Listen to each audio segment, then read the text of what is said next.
Hello guys, तो स्वागत है आपका let's crack it Abhishek Gupta के यूट्यूब चैनल पर। तो यूपीएससी के प्रीवियस ईयर क्वेश्चंस हम कर रहे हैं। बहुत ही इंपॉर्टेंट सीरीज है, इसको आप जरूर देखते रहिएगा। 2022 के आ चुके हैं, 2021 के आ चुके हैं, 2020 के चल रहे हैं, 19, 18 ऐसे करके सभी ईयर्स के बहुत ही इंपॉर्टेंट एमसीक्यूज आ रहे हैं, प्रीवियस ईयर क्वेश्चंस आ रहे हैं। तो उनको सभी के सभी जरूर से जरूर कीजिएगा। वीडियो को अंत तक जरूर देखिए, जितने भी क्वेश्चन हैं उन सबको समझिए कि क्वेश्चन कैसे हैं। साथ ही साथ एक पेन पेपर लेके भी बैठिए और ये लिखिए कि जब मैं क्वेश्चन आपको करवा रहा हूँ, जब क्वेश्चन कर रहे हैं, तो आप ये भी देखिए कि किस तरह से आप उसका आंसर दे रहे हैं। यानी कि एक क्वेश्चन को हमें करना किस तरह से है, कैसे-कैसे ऑप्शंस को एलिमिनेट करना है, ये भी समझिए। और साथ ही साथ आपका क्या आंसर लग रहा है, वो भी देखिए। बाद में बताइएगा कि जैसे जितने भी सवाल आ रहे हैं, उसमें से आपके कितने सही हो रहे हैं आप या आपके कितने गलत हो रहे हैं। और एक-एक साल में 2022 में, 2021 में, 20 में, 19, 18 में ये कोशिश कीजिए कि नंबर ऑफ सवाल, नंबर ऑफ क्वेश्चंस की जो सही होने की जो चांसेस हैं, वो संख्या आपकी बढ़नी चाहिए। तभी आपका प्रोग्रेस होगी आपके आने वाले एग्जाम्स में। तो कैसे क्वेश्चंस हो रहे हैं ज़रूर बताइएगा। सभी क्वेश्चंस को ज़रूर से ज़रूर कीजिएगा। वीडियो को पूरा देखा करिए। चैनल अगर आपने सब्सक्राइब नहीं किया तो ज़रूर से ज़रूर सब्सक्राइब कर लीजिए। और टेलीग्राम चैनल जो है, जिसका लिंक आपको वीडियो के डिस्क्रिप्शन में मिल जाएगा, बिल्कुल फ्री है ज्वाइन करना। उसको ज़रूर से ज़रूर ज्वाइन कीजिए, सारी इन्फॉर्मेशन वहीं पे आती है। तो चलिए वीडियो देखते हैं और सारे के सारे क्वेश्चन ज़रूर अटेम्प्ट कीजिएगा। वीडियो को अंत तक ज़रूर देखिएगा। चलिए मिलते हैं दोस्तों। तो स्वागत है आपका let's crack it Abhishek Gupta के यूट्यूब चैनल पर। और अब हम पढ़ने वाले हैं 2020 के एमसीक्यूज़। बहुत ही इंपॉर्टेंट यूपीएससी के पॉलिटी सब्जेक्ट के प्रीवियस ईयर के क्वेश्चन देखने जा रहे हैं, जो यूपीएससी ने सिविल सर्विसेज के एग्जाम में, यानी कि आईएएस के एग्जाम में क्वेश्चन पूछे थे 2020 में। तो हमने 2022 के सवाल देख लिए हैं। 2022 में बहुत अच्छे सवाल आए, फिर 2022 के बाद हमने 2021 के सवाल देख लिए हैं और अब हम देखने जा रहे हैं 2020 के। अगर आपने 2021 और 2022 के नहीं देखे हैं तो उसकी प्लेलिस्ट बनी हुई है, ये जरूर से जरूर देख लीजिएगा। प्लेलिस्ट का लिंक आपको वीडियो के डिस्क्रिप्शन में मिल जाएगा। तो पूरी प्लेलिस्ट पे आप क्लिक करेंगे तो 2022 के सवाल भी मिल जाएंगे, 2021 के मिल जाएंगे और अब 2020 के कर रहे हैं। इसी प्रकार से हम सभी सब्जेक्ट्स को ईयर वाइज कवर करेंगे, जिससे आप समझ पाएंगे कि कितने कितने सवाल पूछ जा रहे हैं। अगर हम इसमें से देखें तो करीब करीब 17 सवाल पूछे गए हैं, 16 सवाल हम कह सकते हैं कि पूछे गए हैं यूपीएससी ने पॉलिटी से 2020 में। 17 सवाल पूछे गए थे 2021 में और 14 सवाल पूछे गए थे 2022 में। तो यानी कि सवालों की जो संख्या है वो निरंतरता से अगर हम देखें तो 12 से करीब करीब ऊपर ही रह रही है। 12-13 सवाल हमेशा से पॉलिटी से पूछे जा रहे हैं। यानी कि अपने आप में पॉलिटी बहुत स्ट्रॉन्ग सेक्शन कंटेन करता है यूपीएससी के सिविल सर्विसेज के एग्जाम में। तो चलिए स्टार्ट करते हैं। पहला सवाल देखते हैं कि पहला सवाल क्या कह रहा है यूपीएससी। सवाल पूछा जा रहा है पार्लियामेंट के ऊपर कि एक पार्लियामेंट्री सिस्टम ऑफ गवर्नमेंट जो है वो कैसी होती है। तो parliamentary system of government is one in which, यानी कि सरकार जो एक संसदीय प्रणाली है वो कैसी होती है। अगर वो देखें तो पहला ऑप्शन है all political parties in the parliament are represented in the government. क्या ऐसा होता है क्या पार्लियामेंट्री सिस्टम ऑफ गवर्नमेंट में, यानी कि संसदीय प्रणाली की जो सरकार होती है उसमें क्या ऐसा होता है कि जितनी भी पॉलिटिकल पार्टी इलेक्शन लड़ रही हैं सभी को सरकार में, पार्लियामेंट में अपना रिप्रेजेंटेशन मिलेगा? नहीं, ऐसा कुछ नहीं होता। जो पार्टी जीत के आएगी, जो कैंडिडेट जीत के आएगा वो ही वहाँ पे जाएगा। ऐसा नहीं है कि हम सबको दे देंगे। हमारे यहाँ प्रोपोर्शनल रिप्रेजेंटेशन का सिस्टम नहीं है। दूसरा आता है government is responsible to the parliament and can be remove by it. हाँ, ये होता है। ये हम कह सकते हैं कि जो सरकार है वो पार्लियामेंट को रिस्पॉन्सिबल रहती है और पार्लियामेंट के द्वारा हटाई भी जा सकती है। ये बिल्कुल सही बात है, ये स्टेटमेंट हो सकता है आंसर। लेकिन अभी हमें पता नहीं है। अभी सी और डी और देख लेते हैं कि सी और डी स्टेटमेंट क्या कह रहा है। The government is elected by the people and can be remove bye them. अब देखिए, सरकार लोगों के द्वारा चुनी तो जाती है लेकिन लोगों के द्वारा हटाई नहीं जा सकती, है ना। सरकार को हम थोड़ी हटा सकते हैं। अगर इस टाइम चाहें कि जो गवर्नमेंट सेंटर में है, अगर हम चाहें कि उसको हटा दें तो हटा देंगे क्या? नहीं हटा पाएंगे। चौथा स्टेटमेंट कह रहा है कि government is chosen by the parliament, कि पार्लियामेंट ने सरकार चुनी है, but can not be removed by it before completion of fixed term. ऐसा नहीं है। नो कॉन्फिडेंस मोशन इसीलिए लाया जाता है कि सरकार का जो फिक्स्ड टर्म है, 5 साल का जो उसका टर्म है, उसको ख़त्म करने से पहले ही हम सरकार को अगर हटाना चाहें तो उसके लिए नो कॉन्फिडेंस मोशन यानी कि अविश्वास प्रस्ताव लाया जा सकता है। तो स्टेटमेंट बी बिल्कुल सही है। The government is responsible to the parliament and can be remove by it, यानी कि सरकार संसद के प्रति उत्तरदायी है और इसके द्वारा हटाई जा सकती है। तो बी स्टेटमेंट, बी जो सेकंड जो स्टेटमेंट है वो बिल्कुल सही है। नेक्स्ट सवाल आता है कि which part of the constitution of India declares the ideal of welfare state, यानी कि भारत के संविधान के किस भाग में कल्याणकारी समाज का जो आदर्श है वो घोषित किया गया है। यानी कि कौन सा पार्ट कॉन्स्टिट्यूशन का ये बताता है कि भारत एक वेलफेयर स्टेट है, उसके रूप में काम कर रहा है। तो directive principles of state policy है क्या, यानी कि राज्य नीति के निर्देशक सिद्धांत हैं क्या? ये हो सकता है बिल्कुल। फंडामेंटल राइट्स में वेलफेयर स्टेट होने की बात कुछ नहीं कही गई। प्रियम्बल में भी वेलफेयर स्टेट होने की बात कुछ नहीं कहेगी। 7 शेड्यूल तो तीनों पावर्स में, यानी कि कॉन्करेंट पावर्स, स्टेट की जो लिस्ट है और यूनियन की जो लिस्ट है, यानी कि कौन कौन से सब्जेक्ट पे कौन कौन कानून बना सकता है, उसकी एक सूची है। तो 7वें शेड्यूल से तो कोई मतलब नहीं है, प्रियम्बल से भी कोई मतलब नहीं है, फंडामेंटल राइट से भी नहीं है, डीपीएसपी से है। तो डीपीएसपी में यानी कि राज्य नीति के निर्देश सिद्धांत जो हैं, directive principles of state policy, वो ये बताता है कि हमारा जो संविधान है वो एक वेलफेयर स्टेट की होने की बात करता है, कि हमें लोगों के वेलफेयर के लिए काम करना है, नीतियाँ इस तरह से बनानी चाहिए, कानून इस तरह से बनने चाहिए जिससे कि एक आम आदमी का वेलफेयर, एक आम आदमी का जो सुधार है वो हो सके। तो सेकंड का ए ऑप्शन बिल्कुल सही होगा। फिर तीसरा क्वेश्चन देखिए क्या कह रहा है, कंसिडर द फॉलोइंग स्टेटमेंट्स, और हमें जो कथन सत्य हैं, सही हैं, उनके बारे में बताना है। तो पहला स्टेटमेंट कहता है, constitution of India defines it's basic structure in terms of federalism, secularism, fundamental rights and democracy. यानी कि भारत का संविधान संघवाद यानी कि जो हुआ फेडरलिज्म, धर्मनिरपेक्षता यानी कि सेक्युलरिज्म, मौलिक अधिकार यानी कि फंडामेंटल राइट्स, और लोकतंत्र के संदर्भ में अपनी मूल संरचना को या जो मूलभूत ढांचा है उसको परिभाषित करता है। देखिए बात तो सब सही है, लेकिन ये भारत का संविधान नहीं बताता, क्योंकि इंडियन कॉन्स्टिट्यूशन में बेसिक स्ट्रक्चर को कहीं भी मेंशन नहीं किया गया है। ये जब अलग अलग केस हुए, और उसमें मुख्यतः 1973 का जो केस हुआ, Keshavananda Bharati versus state of Kerala का जब केस हुआ 1973 का, वहाँ से सुप्रीम कोर्ट ने जो बेसिक स्ट्रक्चर की डॉक्ट्रिन है वो वहाँ से निकाली, बेसिक स्ट्रक्चर का जो सिद्धांत है वो यहाँ से निकल के आया। कॉन्स्टिट्यूशन ऑफ इंडिया में ये मेंशन नहीं है। अगर कोई कह रहा है कि क्या ये कॉन्स्टिट्यूशन ऑफ इंडिया डिफाइन करता है, तो नहीं करता। पहला स्टेटमेंट बिल्कुल गलत है। दूसरा कह रहा है कि constitution of India provides for judicial review to safeguard the citizens liberties and to preserve the ideals on which the constitution is based. यानी कि ये कहा जा रहा है कि इस भारतीय का संविधान जो है वो नागरिकों को स्वतंत्रता की रक्षा के लिए और उन आदर्शों को संरक्षित करने के लिए जिन पर संविधान आधारित है, न्यायिक समीक्षा का प्रावधान करता है। ये स्टेटमेंट भी गलत है। जुडिशियल रिव्यू आर्टिकल 13 के तहत होता तो है, हमारे पास पावर तो है आर्टिकल 13 के तहत, लेकिन अगर कहें कि संविधान उसको एक्सप्लिसिटली मेंशन करके रखता है, ऐसा नहीं है। यानी संविधान नहीं कहता कि भारत के संविधान में जुडिशियल रिव्यू की पावर है, वो तो हमने वहाँ से इम्प्लिसिटली हमने वहाँ से निकाला है। सुप्रीम कोर्ट ने कहा है कि आर्टिकल 13 के तहत हो सकती है, लेकिन ये कहीं भी संविधान में लिखा हुआ नहीं है एग्जैक्टली कि भारतीय संविधान जुडिशियल रिव्यू की परमिशन देता है। तो दोनों स्टेटमेंट गलत है। संविधान में मेंशन नहीं है पहली बात, तो ना तो बेसिक स्ट्रक्चर मेंशनड है ना जुडिशियल रिव्यू मेंशनड है। तो डी ऑप्शन जो है नाइदर 1 नॉर 2, यानी कि दोनों स्टेटमेंट गलत हैं, ना तो पहला सही है और ना ही दूसरा सही है।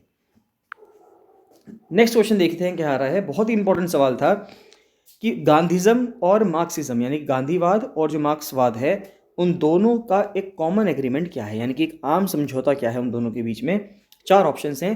पहला ऑप्शन कह रहा है final goal of a stateless society, यानी कि राज्य विहीन समाज का अंतिम लक्ष्य होना चाहिए क्या, क्लास का स्ट्रगल है क्या, वर्ग का संघर्ष हो रहा है, एबॉलिशन ऑफ प्राइवेट प्रॉपर्टी, दोनों लोग ये बात करते हैं कि निजी संपत्ति का उन्मूलन हो जाना चाहिए, या इकोनॉमिक डिटर्मिनिज्म यानी कि आर्थिक नियतवाद होना चाहिए। तो क्या है इसका आंसर होना चाहिए पहला ऑप्शन। यानी दोनों ये कहते हैं, गांधीज्म भी अगर हम बात करें, गांधी भी बात करते हैं और मार्क्स भी इसी बात पे बात करते हैं कि एक स्टेटलेस सोसाइटी होनी चाहिए, यानी कि व्यक्ति खुद अपने आप के ऊपर, व्यक्ति का खुद का रूल होना चाहिए, कोई उसके ऊपर रूल करने वाला ना हो। यानी कि गांधी जी भी कहते थे कि भारत में सरकार की ज़रूरत नहीं है, आर्मी की ज़रूरत नहीं है, एक राम राज्य होना चाहिए, यानी कि जिसमें हर पर्सन खुद को रूल कर सकेगा, कोई हम पे रूल नहीं करेगा। तो वही स्टेटलेस सोसाइटी की बात मार्क्स भी करते हैं। तो मार्क्स भी वही बात कर रहे हैं वेस्ट में, और गांधी बात कर रहे हैं इसको ईस्ट में। तो दोनों की सेम बात है, फाइनल गोल है दोनों का क्या, स्टेटलेस सोसाइटी का। फिर नेक्स्ट क्वेश्चन आता है कि प्रियम्बल जो है कॉन्स्टिट्यूशन ऑफ इंडिया का वो क्या है, यानी कि प्रियम्बल का जो इफेक्ट है वो कैसा है, ये पूछ जा रहा है आपसे। भारत के संविधान की जो प्रस्तावना है उसका क्या प्रभाव है वो देखते हैं। पहला स्टेटमेंट कह रहा है कि a part of the constitution but has no legal effect. ये भारतीय संविधान का हिस्सा तो है प्रियम्बल, लेकिन इसका अपने आप में कोई कानूनी प्रभाव नहीं है। एक स्टेटमेंट तो ये है। दूसरा ऑप्शन कह रहा है कि not a part of the constitution but has no legal effect either, कि ना तो कॉन्स्टिट्यूशन का पार्ट है और ना ही उसका कोई लीगल इफेक्ट है। फिर तीसरा कह रहा है कि कॉन्स्टिट्यूशन का पार्ट तो है and has the same legal effect as any other part, उसका संविधान का पार्ट भी है और उसका वही लीगल इफेक्ट है जैसे कि संविधान में दूसरे और हिस्सों का लीगल इफेक्ट है। उसी प्रकार से जो कानूनी जो उसका प्रभाव है वही कानूनी प्रभाव है जो बाकी और का है वही प्रियम्बल का है। और चौथा स्टेटमेंट कह रहा है कि संविधान का हिस्सा तो है लेकिन इसका अपने आप में लीगल इफेक्ट नहीं है इंडिपेंडेंटली ऑफ अदर पार्ट्स, यानी कि अगर अपने रूप में स्वतंत्र रूप में सिर्फ प्रियम्बल का पूछे कि क्या प्रियम्बल का कोई प्रभाव है तो नहीं है, ये चौथा स्टेटमेंट कह रहा है। तो देखिए पहली बात तो ये है कि प्रियम्बल संविधान का हिस्सा है, तो जो स्टेटमेंट ये कह रहा है कि प्रियम्बल संविधान का हिस्सा नहीं है वो स्टेटमेंट गलत है। उसने कहा है not a part of the constitution, यानी कि बी स्टेटमेंट तो गलत है कि संविधान का हिस्सा नहीं है, बिल्कुल संविधान का हिस्सा है, लेकिन इंपॉर्टेंट बात यह है कि उसका अपने आप में लीगल इफेक्ट नहीं है अगर हम उसको स्वतंत्र रूप से देखें अकेले में, यानी कि डी ऑप्शन इसका बिल्कुल सही है। संविधान का हिस्सा है लेकिन अन्य भागों से स्वतंत्र रूप में कोई भी उसका कानूनी प्रभाव नहीं है, ये बात हमें ध्यान रखनी है। फिफ्थ का डी पार्ट जो डी ऑप्शन है वो बिल्कुल सही है। नेक्स्ट देखिए क्वेश्चन क्या कह रहा है। सिक्स्थ क्वेश्चन कह रहा है कि with reference to the provisions contained in part 4 of the constitution of India which of the following statement is oblique are correct, यानी कि पार्ट 4 की बात की जा रही है कि संविधान का जो पार्ट 4 है अगर हम उसकी बात करें तो इन तीन स्टेटमेंट्स में से जो तीन स्टेटमेंट यहाँ पे दे रखे हैं इनमें से कौन सा स्टेटमेंट सही है, करेक्ट है। पहली बात तो ये है कि आप क्वेश्चन तभी कर पाएंगे जब आपको ये पता होगा कि पार्ट 4 किससे बिलोंग करता है। देखिए पार्ट 1 स्टेट्स और यूनियन टेरिटरीज के बारे में बताता है, यानी यूनियन ऑफ इंडिया के बारे में बता रहा है। पार्ट 2 बताता है सिटीजनशिप के बारे में, भाग 3 या पार्ट 3 बताता है फंडामेंटल राइट्स के बारे में, और पार्ट 4 बताता है डीपीएसपी के बारे में, यानी कि directive principles of state policy, यानी कि राज्य के नीति निर्देशक सिद्धांत जो हैं उनके बारे में पार्ट 4 बताता है। तो पार्ट 4 देख लेते हैं। तो पार्ट 4 का पहला स्टेटमेंट ये कह रहा है यानी कि डीपीएसपी का कि they shall be enforceable by courts, कि क्या कोर्ट उनको एनफोर्स कर सकती है, यानी कि वे न्यायालयों द्वारा परिवर्तनीय होंगे, बिल्कुल नहीं होंगे। कोर्ट उनको एनफोर्स नहीं करवा सकती डीपीएसपी को, सरकार चाहे तो उसको ला सकती है, उसको फॉलो कर सकती है, ना चाहे तो नहीं करवा सकती। लेकिन कोर्ट कोई भी कोर्ट हो उसमें, ऐसा नहीं है कि सुप्रीम कोर्ट, हाई कोर्ट या लोअर कोर्ट, कोई भी कोर्ट हो वो उसको एनफोर्स नहीं करवा सकती। They shall not be enforceable by any court, ये बिल्कुल सही बात है। सेकंड स्टेटमेंट बिल्कुल सही है, यानी पहला स्टेटमेंट गलत हो गया तो ए भी नहीं हो सकता, सी भी नहीं हो सकता, अब या तो बी होगा या डी होगा।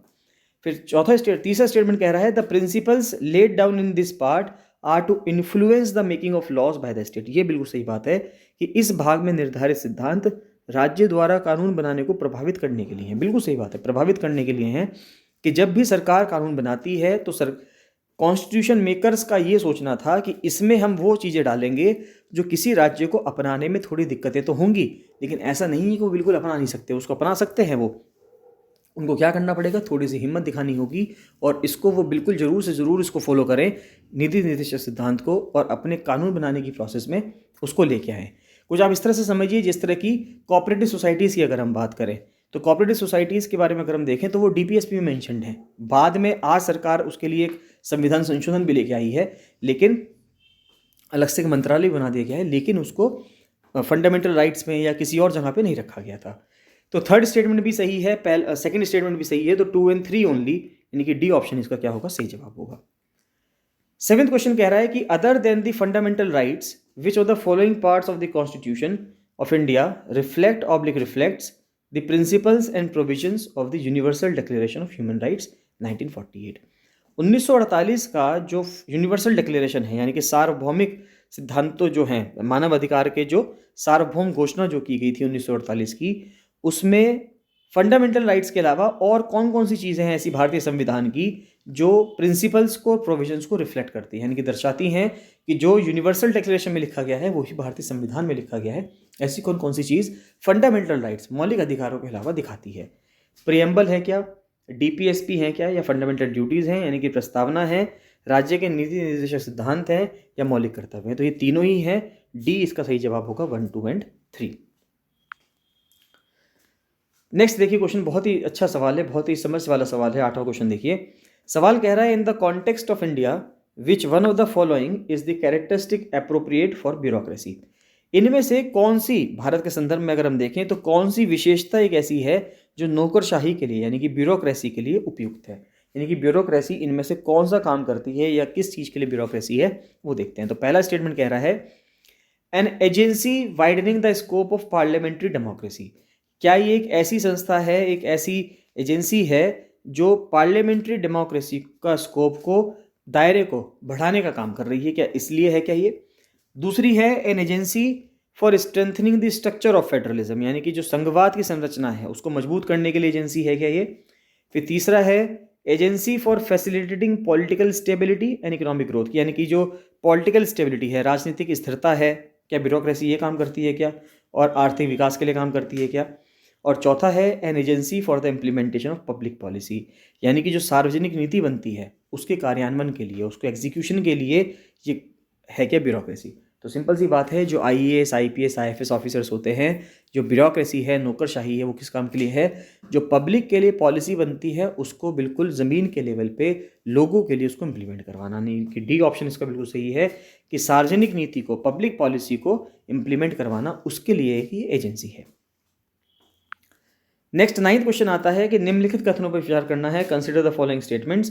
पहला स्टेटमेंट कह रहा है कि according to the constitution of India a person who is eligible to vote can be made a minister in a state for 6 months even if he और she is not a member of that state. देखिए question कह रहा है कि भारत के संविधान के अनुसार एक व्यक्ति जो मतदान के पात्र तो है किसी राज्य में, तो वो 6 महीने के लिए क्या मंत्री बनाया जा सकता है, भले ही वे उस राज्य का सदस्य ना हो। अब देखिए ये स्टेटमेंट पार्शली सही है, पार्शली गलत है। देखिए संविधान के अनुसार a person who is eligible to vote, जो वोट डालने के लिए अधिकारित व्यक्ति है, उसको मिनिस्टर बनाया जा सकता है। 6 महीने के लिए बनाया जा सकता है, चाहे वो वहाँ से चुना जाए चाहे ना चुना जाए। लेकिन समस्या यहाँ पे क्या है कि वोट डालने वाला व्यक्ति 18 साल के बाद ही काबिल हो जाता है कि 18 साल का बच्चा हुआ, 18 साल का व्यक्ति हुआ, वो वोट डाल सकता है। लेकिन अगर आपको क्या बनना है, अगर आपको एक मिनिस्टर बनना है राज्य के अंदर, तो मिनिस्टर बनने के लिए आपको MLA होना पड़ेगा, और MLA होने के लिए आपकी उम्र 25 साल एटलीस्ट होनी चाहिए। तो यहाँ पर वो आपको फंसा रहा है कि आपको लगेगा कि जो एलिजिबल टू वोट है, यानी कि आप अगर 18 और 25 को देख पाए, क्योंकि 18 से ऊपर वाला पर्सन ही एलिजिबल टू वोट हो जाता है, लेकिन MLA बनने के लिए 25 का होना जरूरी है, मिनिस्टर बनने के लिए राज्य के अंदर 25 का होना जरूरी है। तो जो बीच में 7 साल का फ़र्क है, 7 साल के जो लोग हैं 18 से लेकर 25 के बीच में, वो वोट डालने के अधिकारित तो हैं लेकिन मिनिस्टर बनने के अधिकारित नहीं है। तो यानी कि पहला स्टेटमेंट गलत है। दूसरा स्टेटमेंट कह रहा है कि रिप्रेजेंटेशन ऑफ पीपल एक्ट 1951 के अनुसार देखें तो a person convicted of a criminal offence, यानी कि RP एक्ट ये कह रहा है कि एक पर्सन जो क्रिमिनल ऑफेंस में, यानी कि जो अपराधी है, आपराधिक अपराध के लिए जिसको कन्विक्ट किया गया है, यानी कि जो सजा भुगत रहा है और सेंटेंस कर दिया गया है उसको 5 साल की कैद के लिए, वो परमानेंटली डिस्क्वालीफाई हो जाएगा from contesting an election even after his release from prison.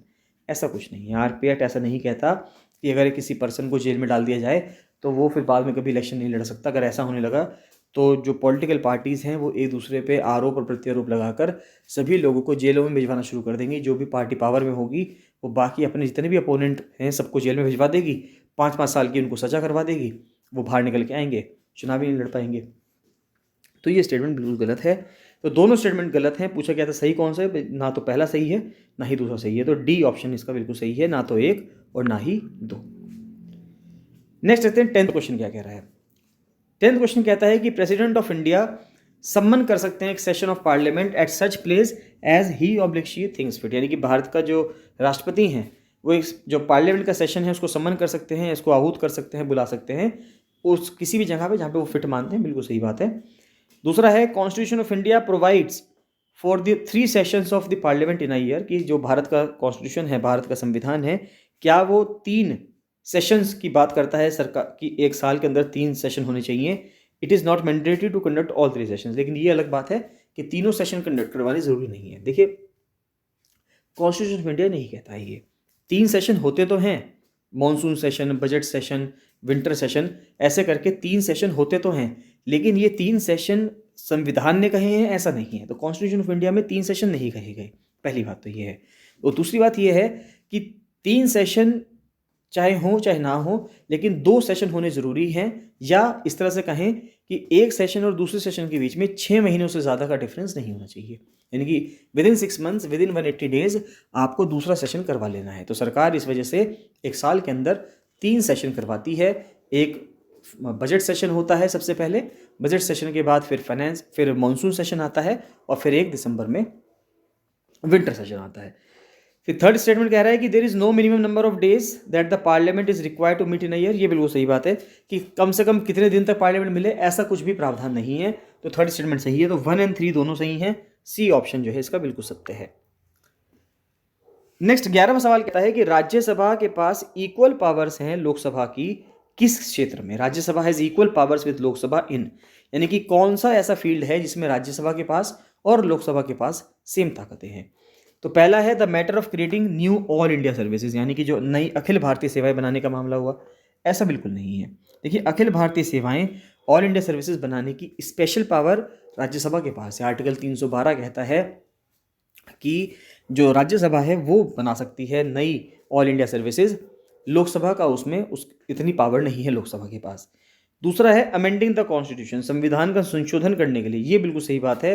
संविधान का संशोधन का जो बिल होता है वो लोकसभा से भी शुरू हो सकता है, राज्यसभा से भी शुरू हो सकता है। दोनों के पास इक्वल पावर्स हैं।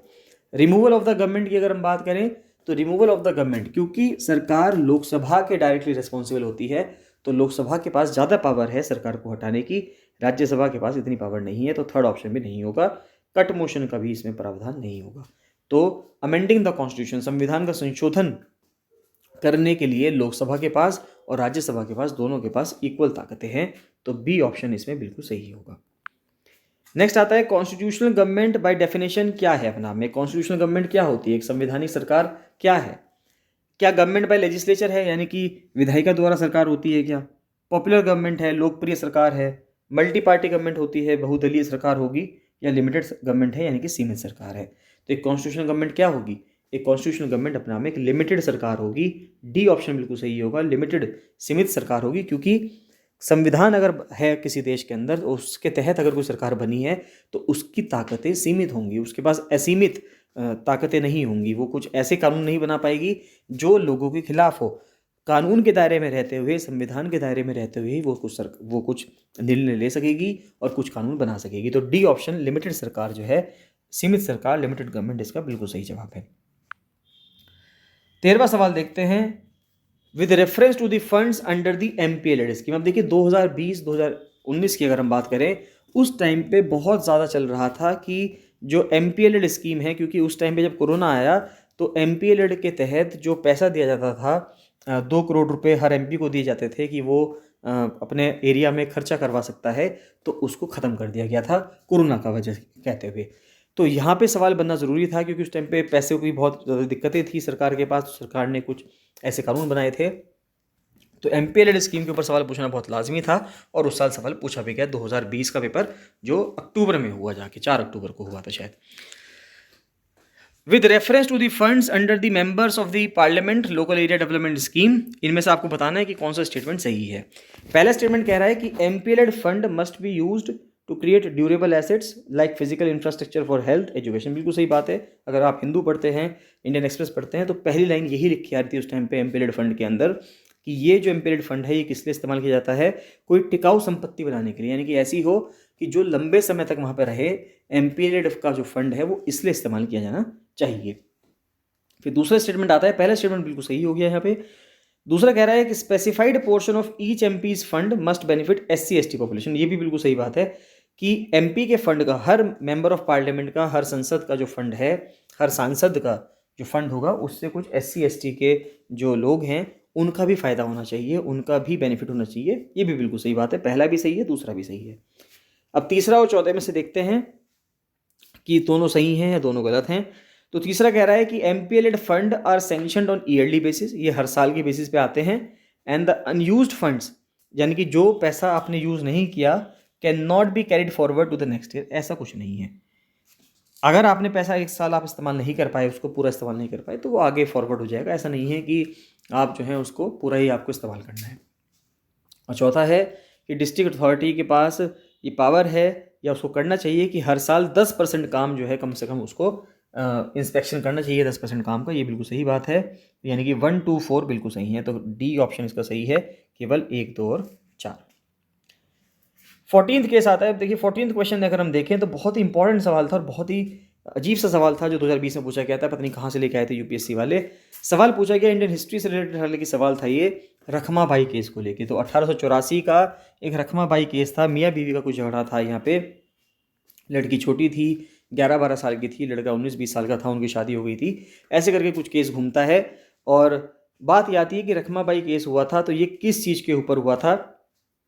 इस केस की वजह से एज ऑफ कंसेंट बिल भी आया था 1891 का, बहुत ही इंपॉर्टेंट ये अपना आप में केस है हिस्ट्री में, इसलिए इससे सवाल भी पूछा गया है। तो क्या ये एजुकेशन के ऊपर है, एज ऑफ कंसेंट के ऊपर है, या रेस्टिट्यूशन ऑफ कंजुगल राइट्स के लिए है, यानी कि वैवाहिक अधिकारों की बहाली के लिए है?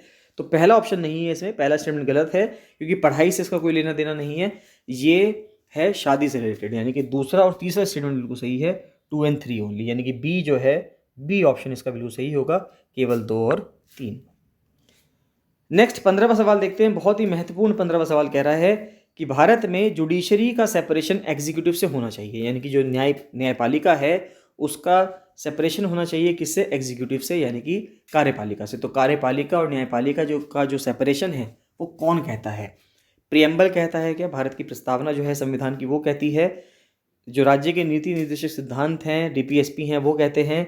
7वां शेड्यूल कहता है? या एक कन्वेंशनल प्रैक्टिस है, पारंपरिक अभ्यास चलता आ रहा है? ऐसा कुछ नहीं है। डीपीएसपी यानी कि आर्टिकल 50 डीपीएसपी का वो ये कहता है, क्योंकि डीपीएसपी आर्टिकल 36 से लेकर आर्टिकल 51 तक है, उसमें आर्टिकल 50 कहता है कि किसी भी देश की सरकार को या भारत देश की सरकार को ऐसा करना चाहिए कि जो एग्जीक्यूटिव है यानी कि जो कार्यपालिका है और जो न्यायपालिका है उन दोनों में सेपरेशन होना चाहिए। ऐसा ना हो कि न्यायपालिका के लोग कार्यपालिका में बैठें और कार्यपालिका के लोग, जो कार्यपालिका है यानी कि एग्जीक्यूटिव के लोग हैं, वो न्यायपालिका में बैठें, जुडिशरी में बैठें। तो ऐसा नहीं होना चाहिए। ये आर्टिकल 50 के तहत कहा गया है, जिसको भारत सरकार ने फॉलो भी करा है। तो इसका आंसर क्या है? इसका आंसर है बी, डीपीएसपी आर्टिकल 50 में लिखा गया है। 16वां सवाल आता है कि which one of the following categories of fundamental rights, इनमें से कौन सा फंडामेंटल राइट ऐसा है जो अनटचेबिलिटी के अगेंस्ट प्रोटेक्शन देता है लोगों को? तो अनटचेबिलिटी है अप्रश्यता का जो अधिकार है, कि अप्रश्यता से आपको बचना है, तो वो यानी कि प्रश्यता से जो आपको बचना है वो किस में है? आर्टिकल 17 में है, राइट टू इक्वालिटी में, समानता का अधिकार में, राइट टू इक्वालिटी इसका बिल्कुल सही जवाब है। नेक्स्ट 17वां सवाल देखते हैं, बहुत ही महत्वपूर्ण 17वां सवाल था। नालसा के ऊपर सवाल पूछा गया कि जो लीगल सर्विसेज अथॉरिटी एक्ट आया था, तो जो लीगल सर्विस अथॉरिटीज़ हैं वो फ्री लीगल सर्विसेज किस तरह के सिटीजन्स को, किस तरह के नागरिकों को प्रोवाइड करती हैं? पहला है कि उन लोगों को जिनकी एनुअल इनकम 1 लाख से कम है क्या, ये था। फिर दूसरा था कि ट्रांसजेंडर जिनकी एनुअल इनकम 2 लाख से कम है, ओबीसी के मेंबर जिनकी इनकम 3 लाख से कम है, और सभी सीनियर सिटीजन्स। तो इसमें से कौन सा सही है, किन लोगों को फ्री लीगल एड मिलती है, वो देखते हैं। देखिए, सीनियर सिटीजन्स को मिलता तो है फ्री लीगल एड, लेकिन सीनियर सिटीजन्स को जो मिलता है वो उनकी इनकम के बेसिस पे मिलता है, सभी सीनियर सिटीजन्स को नहीं मिलता। तो अगर ये कह रहे हैं कि ऑल सीनियर सिटीजन्स, तो ये गलत है, फोर्थ स्टेटमेंट गलत है। फोर्थ के गलत होते ही बी भी गलत हो गया, डी भी गलत हो गया, बचा ए और सी। ए और सी में थर्ड देखते हैं। ओबीसी के लिए फ्री लीगल सर्विस नहीं है, तो थर्ड भी गलत हो गया, थर्ड गलत हो गया तो सी गलत हो गया, बचा ए 1 और 2 ओनली, केवल 1 और 2। यानी कि वो लोग जिनकी एनुअल इनकम 1 लाख से कम है उनको भी फ्री लीगल सर्विसेज मिलेंगी, और ट्रांसजेंडर पर्सन जिनकी एनुअल इनकम 2 लाख से कम है उनको भी जो फ्री लीगल सर्विसेज हैं वो मिलेंगी। तो यानी कि केवल 1 और 2, 1 और 2 इसका सही जवाब है।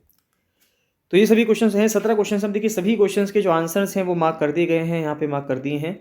तो जिन स्टूडेंट्स को पीडीएफ्स मिल रही हैं वो इनको एक बार रिवाइज कर सकते हैं, बार बार इसको जरूर रिवाइज कीजिएगा। ये सवाल बहुत इंपॉर्टेंट हैं, आगे एग्जाम में जरूर पूछे जाएंगे आपसे, मैं ऐसी उम्मीद करता हूँ। जितने भी एग्जाम हैं, चाहे यूके पीसीएस का हो, यूपी पीसीएस का हो, या यूपीएससी का खुद का एग्जाम क्यों ना हो, अगली बार 2023 का जो सिविल सर्विसेज आ रहा है वहाँ पर भी वो इस सवालों को रिपीट कर सकते हैं। चलिए, कैसे लग रहे हैं आपको ये सवाल गाइज, आप जरूर से ज़रूर बताइएगा कमेंट सेक्शन में। और ऐसे सवालों का सिलसिला जारी रखना चाहिए या नहीं रखना चाहिए, इसको भी मेंशन करके बताइएगा कमेंट सेक्शन में। कमेंट सेक्शन की जो धरती है उसको पाबंद कीजिए, बताइए कि क्या आपके जो आंसर्स हैं, अगर आप साथ में लगा रहे हैं, कि इन 17 सवालों में से आपके कितने सवाल सही हुए, आपके जवाब कितने के जवाब सही आपने दिए हैं, उसका आंसर भी, उसको भी कमेंट सेक्शन में कमेंट करके जरूर बताइएगा कि 17 में से आपने कितने सवाल सही करे। चलिए, बाकी मिलते हैं नेक्स्ट वीडियो में। So thank you and bye bye.